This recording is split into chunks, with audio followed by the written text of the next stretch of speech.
By design, I don't normally talk much about current events on this podcast, but I think I'm going to make an exception today because the juxtaposition of two recent organizational crises in two very different industries got me thinking about broken systems and cultures, where our obligations as kind leaders to challenge and heal those broken cultures start and end, and how to make sure we're putting on our oxygen masks first when everything around us is falling to pieces and we're the ones in the crosshairs.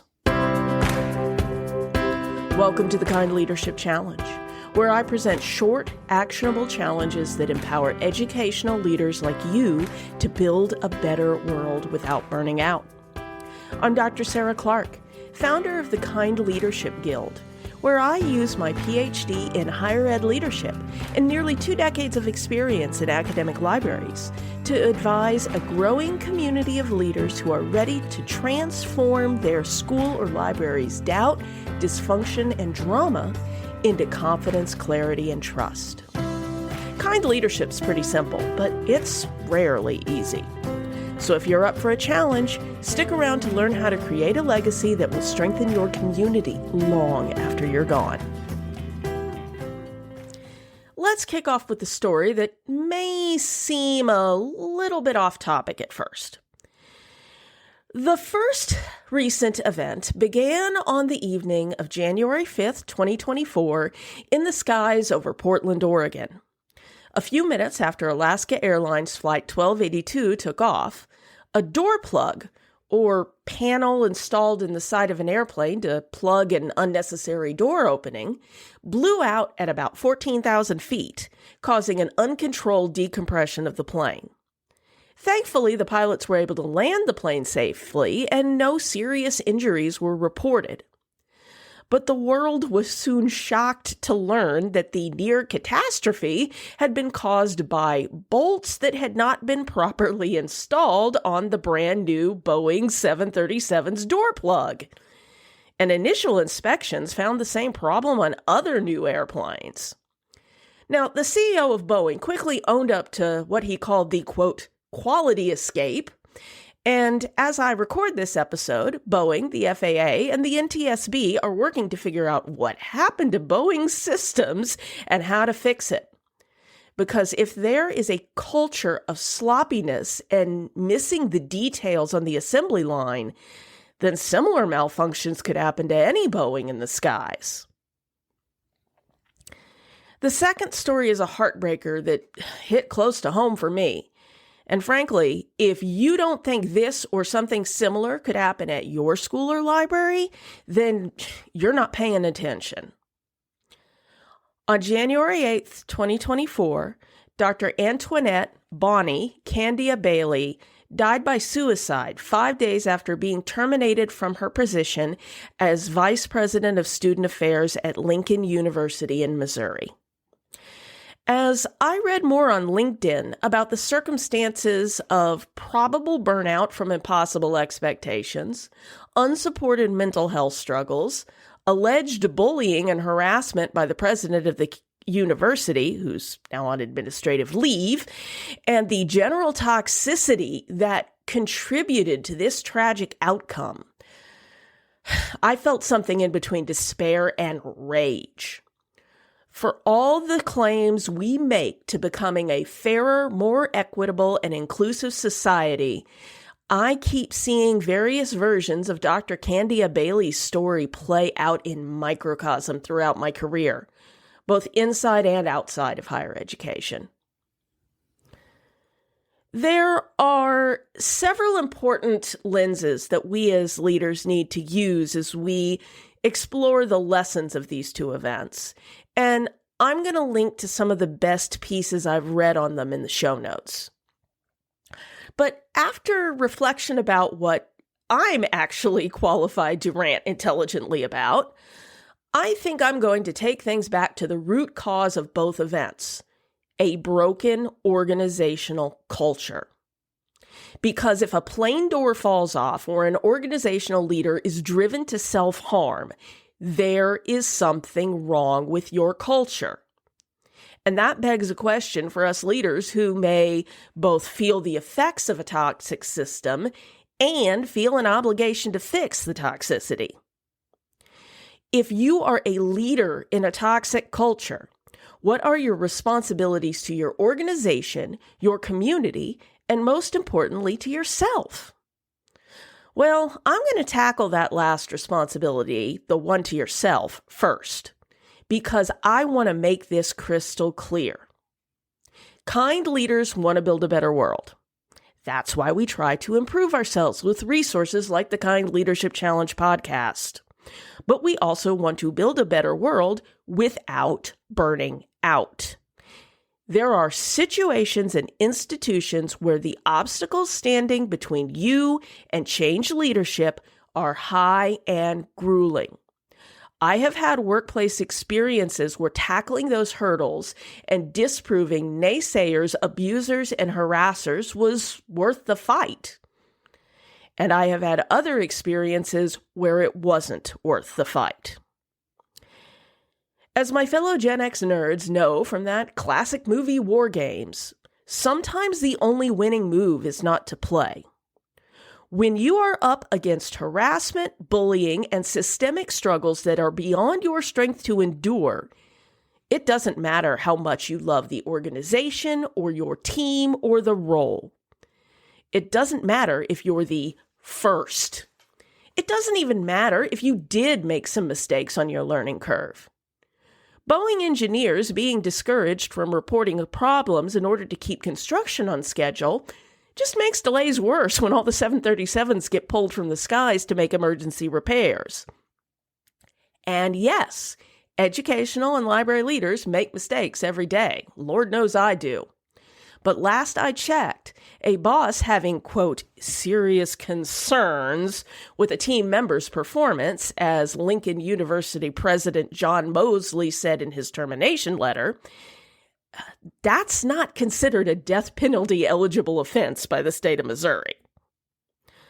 So long story short, nobody deserves workplace abuse or even to work in a job that's hazardous to their well-being. It's just a job. You can always leave. And you should always remember that you can leave, because not every organization, no matter how beloved or prestigious, deserves your talents. If an organization requires martyrs in order to function, then the organization is not worthy of your efforts to keep it going. You are not letting the bullies win. You are setting yourself free from an organization that does not deserve you. Because if you don't lead yourself out of a toxic situation, who will? I've had 2 jobs in my life that briefly beat me down to the point that I momentarily considered self-harm. Now, I'm generally a pretty optimistic soul, and my default is to feel fortunate to be alive and healthy-ish, so both those dark moments passed quickly. However, both moments were wake-up calls. In one case, I left the toxic job a few weeks later, and it was one of the best choices of my career. In the other situation, I stayed in order to learn some lessons that the crisis had to teach me. But I also changed how I related to my work to ensure that I would never again believe my job was a literal matter of life and death. Eventually, I and others were able to heal the culture so that what happened in our organization would be unlikely to recur. That choice to stay was also one of the best choices I've ever made in my working life. Now, I'm not going to tell you what to do in your situation, even if you book a coaching session with me. But I am telling you that you always have the right and ability to leave a toxic job, even if it might require some preparation or hardship along the way. If you remember nothing else from today's episode, remember you can always leave. So, Let's say that you've determined that you are both able and willing to stay on and try to heal your organization, as I am sure well-intentioned, talented leaders are doing right now at both Boeing and Lincoln University. There are two important truths you need to keep in mind as you embark on this challenge. First, you will need plenty of strong, passionate allies on your side to make a culture shift work. It takes a system to change a system. The lone rescuer is at best doomed to failure, and at worst will be deliberately or unconsciously set up as the scapegoat and chased out of the organization. And if you can't find enough allies to make the change that you believe is needed, well, remember that not all organizations can or should be saved. Second, it's easy in those moments of righteous indignation to develop an intricate 28-point plan for cultural transformation. Doing more doesn't usually work to heal a broken culture. What does work is implementing one or two small changes at a time, repeatedly demonstrating them over a long enough period so that people come to trust them and maybe even adopt them themselves. What if you checked in on a stressed out colleague or double-checked that purchase request before sending it out for approval? An action repeated by yourself becomes a habit. And a habit adopted by others becomes a new culture. Which brings me to your Kind Leadership Challenge for this week. What's the biggest thing that drives you nuts about your organization's culture? And what can you and your colleagues do to change it? If you could use a tried and true framework to help you think through your challenge and take action on a possible solution, head over to kindleadershipchallenge.com/next to download the Next Steps checklist. You'll also get my regular musings and thought-provoking questions to inject a little extra kindness into your daily life as a leader. Thanks as always for listening to the Kind Leadership Challenge. If you want to get notified every time there's a new episode, or you have a colleague who might find these challenges useful, head over to kindleadershipchallenge.com to learn more and subscribe to the show via email or your favorite app. Never doubt that day by day you're building a better world, even if you can't see it yet. So until next time, stay kind now.